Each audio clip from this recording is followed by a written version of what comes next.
Hadirin yang dirahmati Allah, selanjutnya mari kita simak bersama sambutan Presiden Republik Indonesia Bapak Joko Widodo.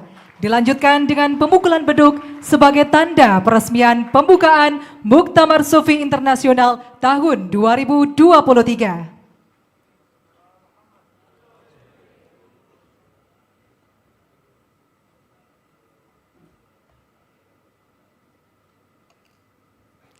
Bismillahirrahmanirrahim.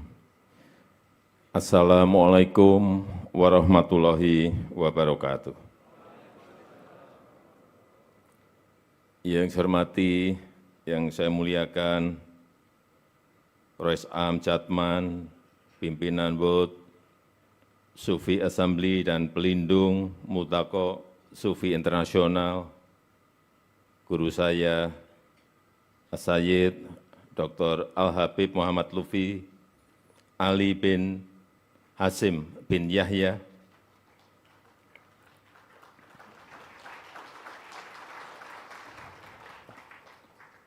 yang saya hormati pengurus World Sufi Assembly Syekh Suhumi Al-Idris, yang saya hormati Syekh Al-Azhar Mesir, Syekh Usama dan Masyayikh,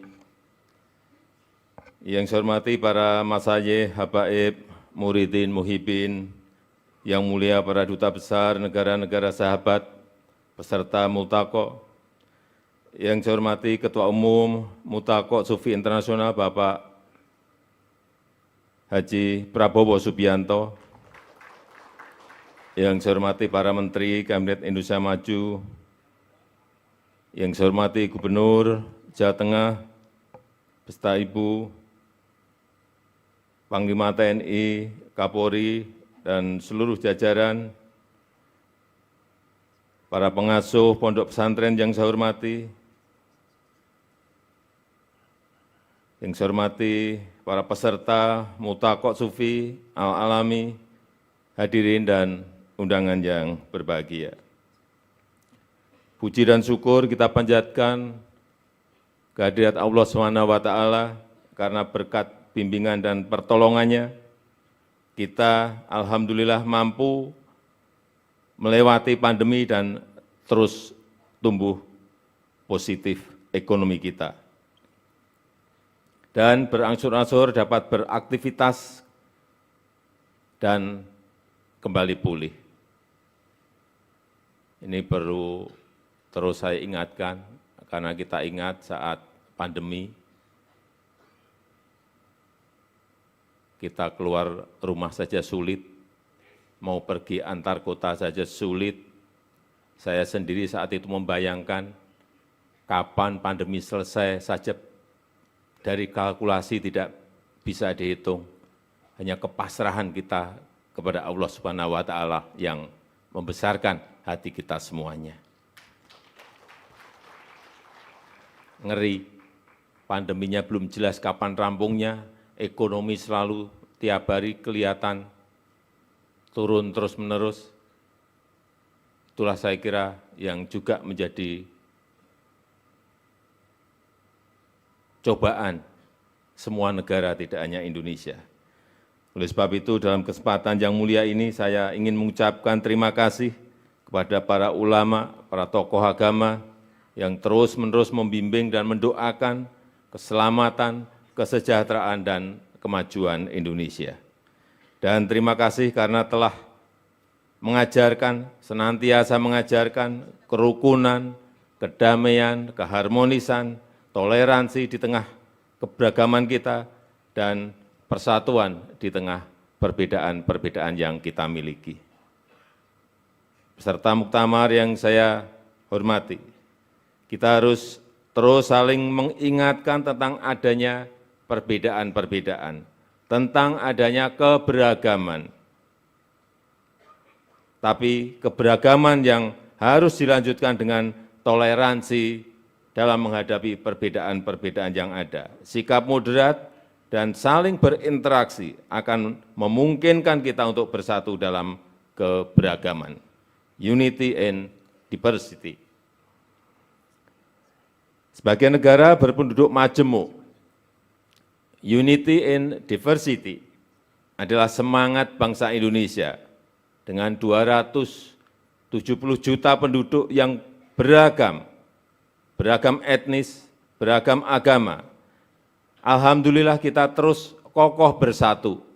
Alhamdulillah kita bisa menjaga stabilitas politik kita. Semua ini berkat karakter moderat bangsa Indonesia yang menjaga toleransi dan persatuan. Memang masih ditemukan hal-hal beberapa kasus intoleransi. Inilah yang harus menjadi perhatian kita bersama, agar kita bisa meningkatkan toleransi, agar Indonesia dan dunia terjaga perdamaiannya. Saya percaya amalan tasawuf punya peran penting yang selalu hadir dengan nilai-nilai humanisme yang universal. Dengan prinsip Islam wasatiyah, Islam yang moderat, yang akan semakin memperkokoh toleransi, persatuan, dan kesatuan. Dan pelaksanaan muktamar ini sangat penting bagi Indonesia, akan membuat Indonesia semakin dikenal sebagai contoh Islam moderat, akan meningkatkan kepercayaan dunia terhadap Indonesia, dan membuat Indonesia semakin diperhitungkan. Pelaksanaan muktamar ini juga punya arti yang sangat penting, membuktikan bahwa Islam Indonesia tidak lagi berada di pinggiran, tetapi punya peran yang sangat strategis, berkontribusi untuk membangun peradaban dunia yang damai dan harmonis. Muktamar ini mengejawantahkan nilai-nilai luhur tasawuf, thariqah, mendekatkan tasawuf dan thariqah kepada negara masing-masing. Saya yakin nilai-nilai luhur budaya Nusantara seperti saling menghargai, ramah tamah, sopan santun, guyub, dan kearifan bangsa lainnya akan sepenuhnya mewarnai muktamar yang mulia ini. Mari kita terus merawat kerukunan, merawat toleransi, menolak ujaran kebencian, menolak fitnah dan hoaks, terus berzikir dan mendoakan persatuan dan keselamatan bangsa dan negara yang kita cintai ini. Terakhir, saya mengharapkan muktamar ini akan menjadi inspirasi dan teladan bagi dunia Islam, menuntun umat Islam ke arah perbaikan dan kebaikan, memberikan solusi di tengah krisis kemanusiaan yang saat ini sedang melanda dunia. Itu saja yang ingin saya sampaikan, dan dengan mengucap Bismillahirrahmanirrahim, Muktamar Sufi Internasional saya nyatakan dibuka. Terima kasih. Wassalamualaikum warahmatullahi wabarakatuh. Dimohon Bapak Presiden berkenan untuk melakukan pemukulan beduk. Dimohon berkenan mendampingi Bapak Presiden, Menteri Pertahanan, Menteri Sekretaris Negara, Habib Lutfi bin Ali bin Yahya, Gubernur Jawa Tengah, Wali Kota Pekalongan, dan Syekh Usamah Asyari.